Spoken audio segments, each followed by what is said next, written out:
pabor ang mga magulang ni Mark sa kanilang relasyon ni Jeneline.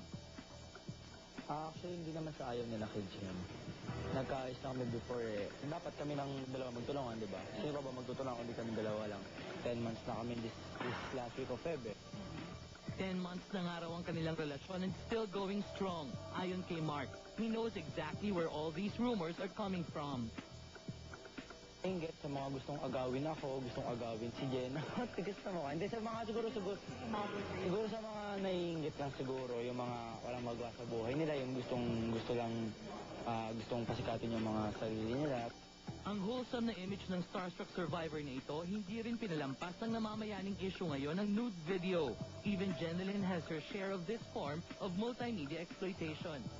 Si Jeneline nga ba, ang babaeng nasa videong kumakalat ngayon? Ang una kong ginawa talaga is sinend ko kay Mark. Sabi ko, Mark, tingnan mo kung ako yan. Dahil alam ko hindi ko to ginawa at hindi natin to ginawa. Sabi nila yung ako daw yung kumukuha ng video. Nung unang beses ko pa na pinanood, nag-text agad ako. Sabi ko, hindi mo kamukha, hindi ikaw. Sabi ko, ang layo. Mga parang bakit ko pa alam, hindi naman ako guilty. Kilig to the bones. Ang dami ng gusto na magtatanong kung talagang ano ba nga nangyari kay Mark at kay Jeneline. Mga kaibigan, pagmula sa kanilang salita, Mark, Erat at Jeneline Mercado. Hello po. Jeneline. Kala ko sa akin. Alam mo, didiretsi ko na kayo. Hirap kayong palugoy-lugoy eh. Ay, lugoy-lugoy. Paligoy-ligoy. Ligo. Ano? Ang kanta nyo ba ngayon? Together Again.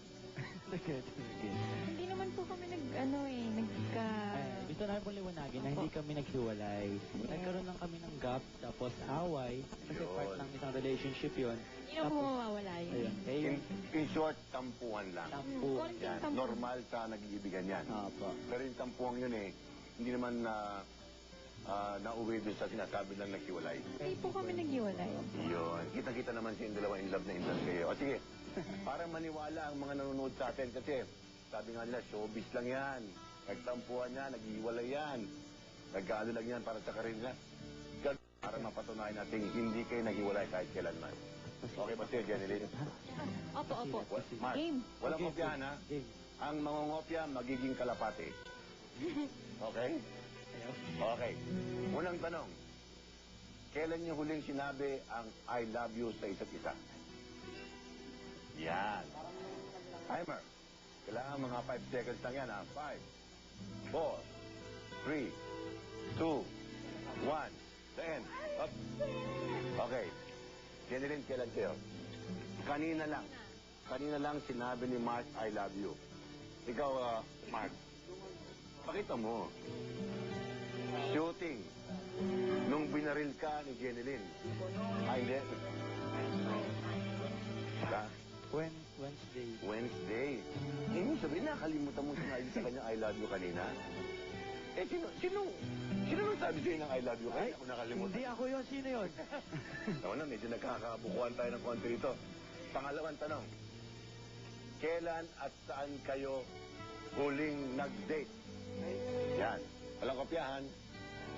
Walang kopyahan. Kailan kayo nagsama, nag-date? Yan. Ikaw muna, Mark. Kailan? Matagal na. Matagal na. Kailan ka na ang tanong? Ano ba, Kailan, hindi ako nakikinig. Pambihira. Next Ano ba yung sulat mo? Ano ba yung sulat mo? Sa bahay. Ano? Kala niya saan?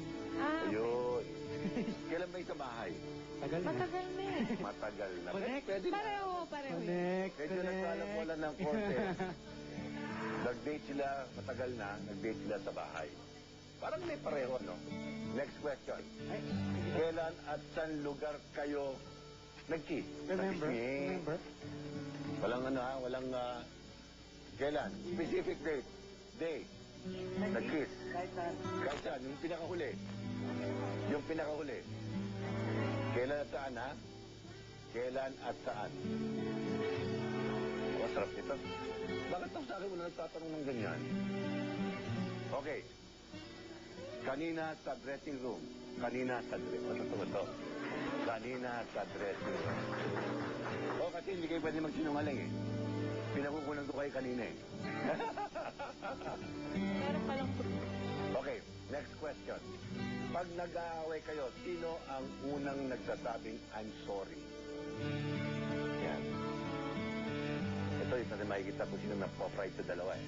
Hindi natin kung sino talaga yung mas mahal dun sa mahal. Parang hindi ko naintindihan sinabi ko. Ay, okay. Ano sa'yo?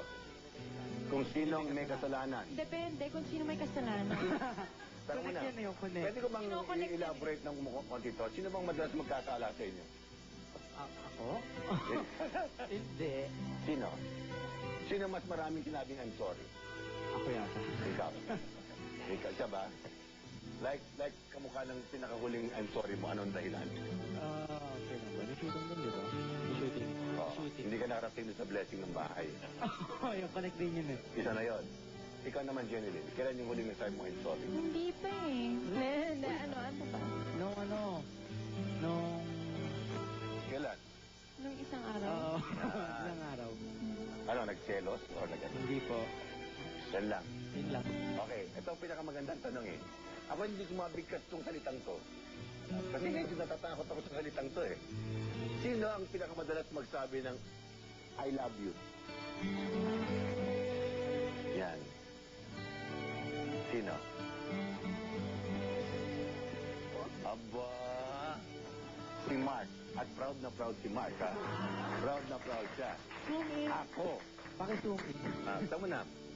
Ibig sabihin, parating nauuna si Mark na sabing I love you.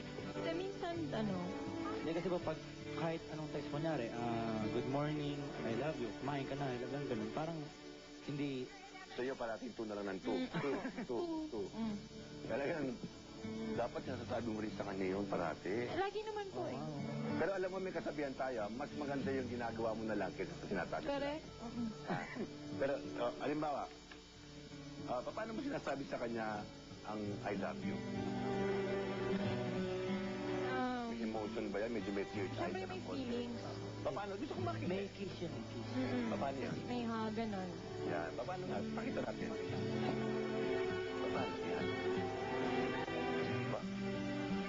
Aba, action speaks louder than words. Dapat sa lips. Ba't ikaw di ka kumis? Okay, kiss. Ay, nag-kiss, kumusta ako? Hoy! Muntik na. Ito, mukhang nag-aral to sa Joy Marquez School, ha? Okay, maraming salamat. Maraming salamat po. Sa dami ng umaangat nyo, siguro, yung mga napanood nila ngayon eh, konfirmado, hindi kayo naghiwalay. Tapos, Nagkakabuan Kuya na. Joey, gusto lang namin sabihin sa lahat ng fans natin na abangan nyo po yung upcoming Opo, movie yung namin. upcoming. Launching movie po. Sana po supportahan yung... Opo, nakakatakot po magdala ng isang movie. Maraming salamat po. Siguradong back to office na naman yan. Sana po. Ayan po, nakita nyo na. Hindi naghiwalay, nagtampuhan, pero nagmamahalan pa rin. Magbabalik po ang X-Files. Marami pa tayong